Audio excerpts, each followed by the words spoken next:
The question becomes when you pass a certain age, who am I? What have I done in my life? What did I do that I wanted to do? What did I do that I didn't want to do? What is the essential quality of my life? How did I relate to the rest of the world? I'm going to talk about myself today because I feel like it. And because I don't know how much longer I'm going to live, I want to leave an epitaph, a legacy, something, some word about who I think I am, actually who I know I am. You may think that you know who I am. I know who I am. Thank God I know who I am. Life begins years old, actually. And my life began as an artist, copying my brother, who was an extraordinarily talented artist. And so the first thing that I did that I knew about in my life was art. And I would do portraits. He would do animals. He would do landscapes. And I would continue to do portraits, faces, the intricacies of visages interested me. Anyway, by the time I was 4, my father got cancer. I've said this before. At around this time, also, I was introduced to Moses. And I heard that God spoke to Moses. And I was wondering why God didn't speak to me. And I thought, well, if God spoke to Moses, there's no reason why he shouldn't speak to me at some point. So the second element of my self-image is a prophet. It doesn't mean that I did anything prophetic. It just means that that's how I thought of myself.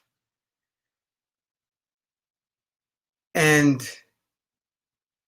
even as my father showed extreme deterioration and derogation from cancer, I decided that I would discover the cure for cancer. So I became a doctor at 4 years old. Doesn't mean I was a doctor. It means I thought of myself as a doctor. And because of that, I had to begin to understand how the universe worked in order to at least try to understand how to ameliorate cancer. So by the time I was 6, I was already studying physics. I had been through Freud, Gaylord Simpson's Up from the Ape. I studied man's evolution. I studied Galileo, Einstein, Archimedes, Newton, as well as a few others. So by the time I was 6, I was a physicist.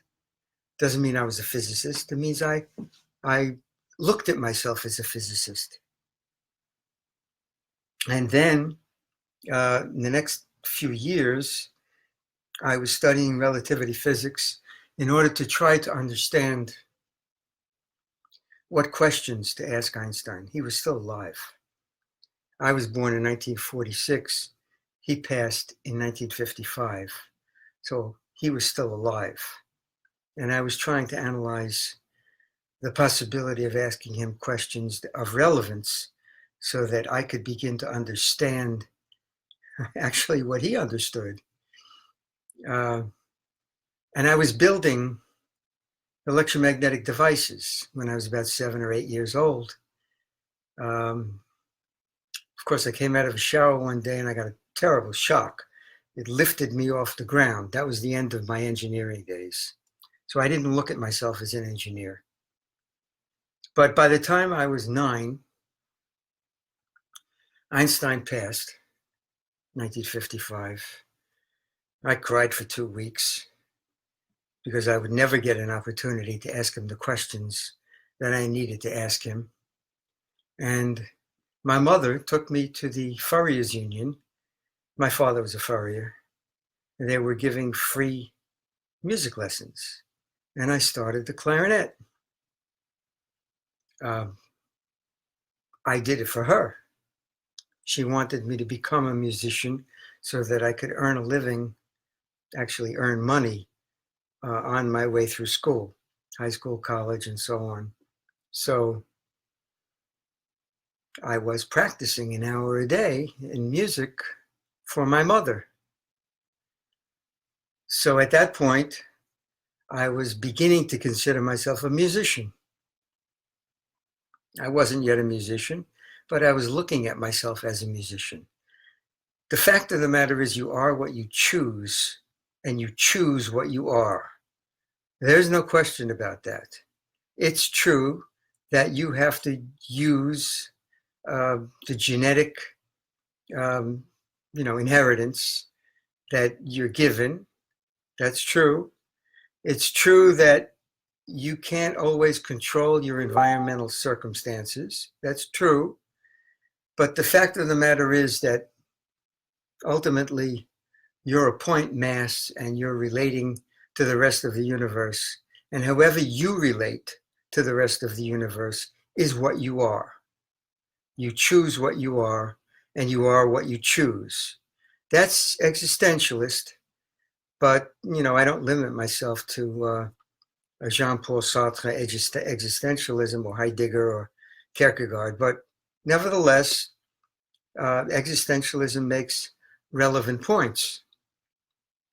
So by the time I was 11, I was playing music, and then we were in a music store, my mother and I, Silver and Holland, and we met someone who connected us to my music teacher, Phil Banks. So from that point on, I got private lessons. He changed my embouchure. He changed the way I was approaching the clarinet. And in a very short time, I then moved on to the tenor saxophone.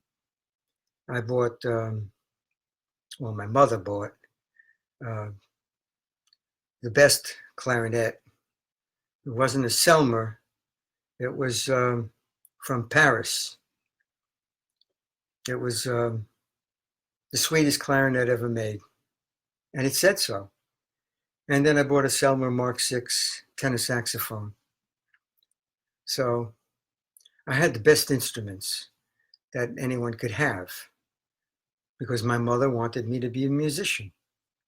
And by the time I went into high school, I knew that I had a very high IQ because I got the highest mark in the IQ test in the 8th grade in the school.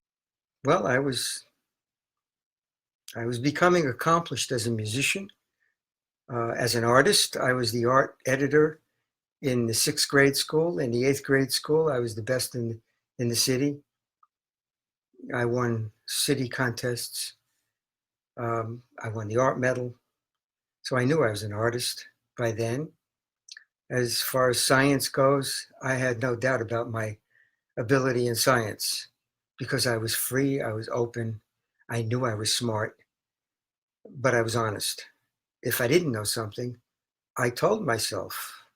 You have to talk to yourself. You have to tell yourself the truth. Because if you don't tell yourself the truth, if you get into the habit of lying to everybody else in order to put up some kind of facade, then you're not going to tell yourself the truth either. And that's what most people do. They put up a facade and they have to maintain that facade by fabricating walls, even within the inner sanctum of their own minds. That's what they need to do. So when I went to high school, I had this feeling that I was going to triumph intellectually. And I proved to myself at key points that I could outshine, from an intellectual point of view, the smartest kids in Brooklyn. with 100 in a geometry midterm and 100 in the regent and intermediate algebra regent, and 100 in a trig midterm and 100 in a calculus final, and things like that. That feeling of being perfect in mathematics, that lets you know what it feels like to be right about something. That's very important. And I lived like that. And I experienced that. And I worked my way through high school, as a matter of fact, as a musician, and college as a musician. And I didn't go to Princeton as I had planned because my parents wanted me to stay home. And I felt sorry for my father, so I stayed home for him. And I worked something like 3 to 5 gigs a week through the 3.5 years during which time I went to Brooklyn College. And it's complicated, but I knew that I was different from the beginning. I knew I was different. And I play different. Like right now, I don't play the way other people play.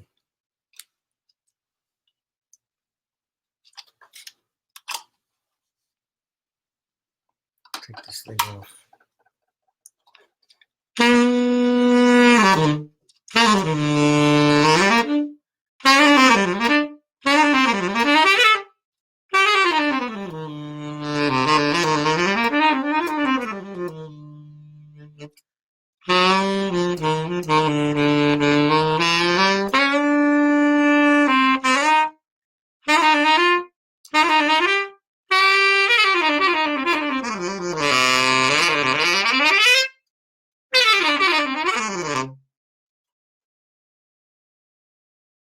Actually, it's the first time I blew it today. Just warming up.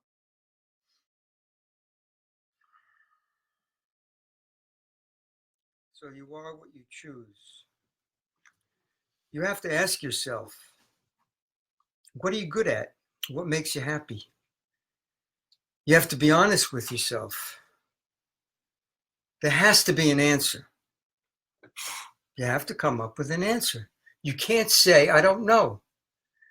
There's no such thing. Everybody knows what makes them happy. Unless you're lying to yourself. Unless you want to be something that you're not. But if you want to be who you are, and you want to be the best of who you are, you have to tell yourself the truth about what you like, what you love, what you're good at. And even if you're not that good at what you love, you have to start doing it. The difference between doing something and not doing it is doing it. That's the difference between me and a lot of other people that I met through my life. People talk. They talk, oh, I wish I could do this. I want to do this. I want to be this. I want to be a writer. I want to be an artist. I want to be this. No, it has nothing to do with what you want to be if you're just talking. If you really want to do something, do it. If you don't want to do something, don't talk about it. You're wasting your breath. Do what you believe you want to do. Just do it. If you don't do it, and you just dream about doing it, then you're wasting your life. Because you only have one life, and it goes fast. It goes very fast. You blink and 20 years are gone. That's how fast it goes. So if you want to do something, do it. Don't talk about doing it, do it. And as you're doing it, if you say to yourself, I'm not very good at this. I really want to be good at this. I really want to do this. I really want to love this, but I'm not good at it. That's okay. Because nobody can be good at anything right away. It's impossible. The fact of the matter is, in order to master something, It takes 10 years of strictly directed attention, focused attention. You can't get good at it unless you do it for a long time. It takes practice. You know, do you think the first time I played the saxophone, my teacher said, you know, play G's.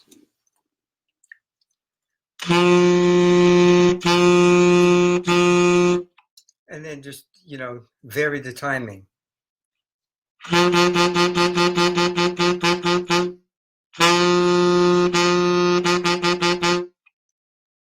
Could you imagine doing that for like 3 hours in a row?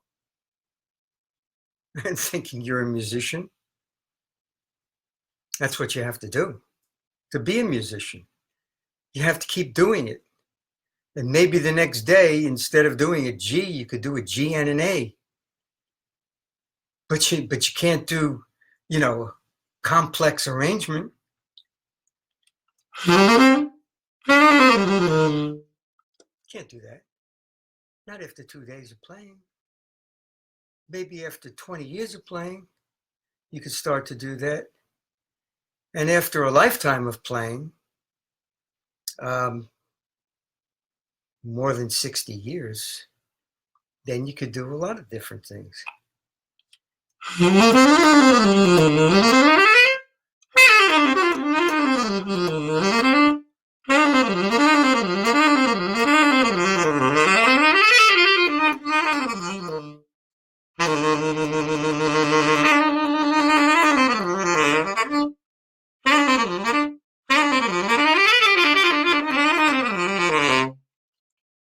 Just run over notes.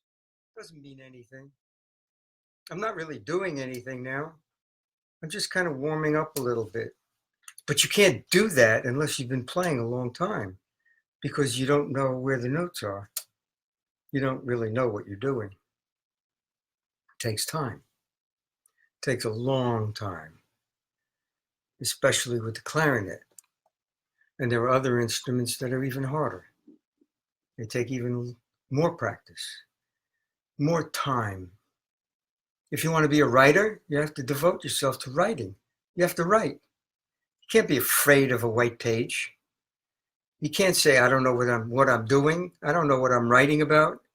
You just have to write. You have to draw from inside you and just write. And the words will just come out. And after a while of doing it, they'll start to make sense. They may not make sense the first day or the first week or the first month, but eventually they'll make sense. Because if you're a writer, it'll come out of you. It takes time. It takes practice. You have to edit. You have to do that. As an artist, I remember the first oil painting I did. I mean, I had been doing watercolors and inks and drawings and other media besides oil paints. But when I started oil painting, I was 22. And the first painting I did was a baboon. It was a multicolored baboon. And some family member looked at it and said, hey, you better stick to whatever, but forget art. and I thought, I'm a great artist. I know I'm a great artist. But this is the beginning of my art career.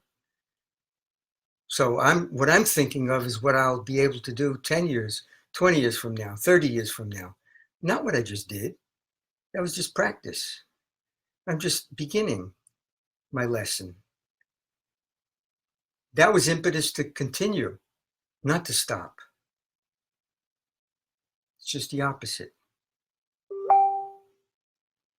So remember that you are what you choose and you choose what you are. And if you want to be something and you choose it, do it. If you do it, you'll become it.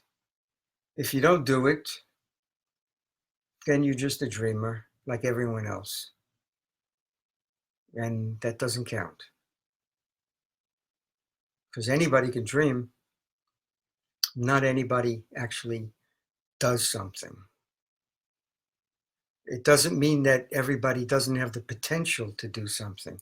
Everybody has unique, God-given potential to be a genius at something, but you have to express it. You have to have the nerve, the audacity to do it. You have to have the courage to do it. And if you have the courage to do it, you'll win at it. You'll achieve your goal. You'll realize, you'll actualize that dream that you had. And then you can feel that sense of self-respect, that sense of integrity and truth that everybody needs to feel in order to begin the next journey, the next life.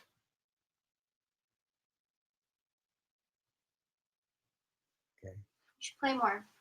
Hmm? Play a little more. I'll get your hands. I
don't have good acoustics here.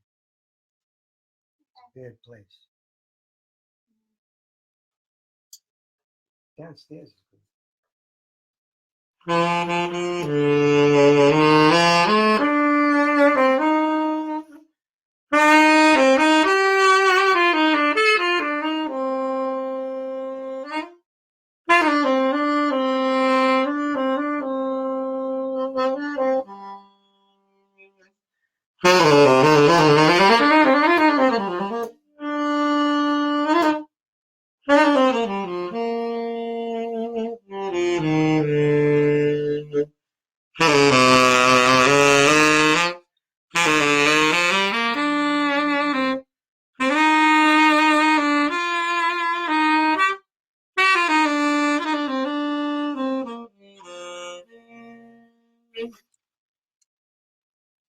It's blocking. I'm having trouble. All right. I'm stopping.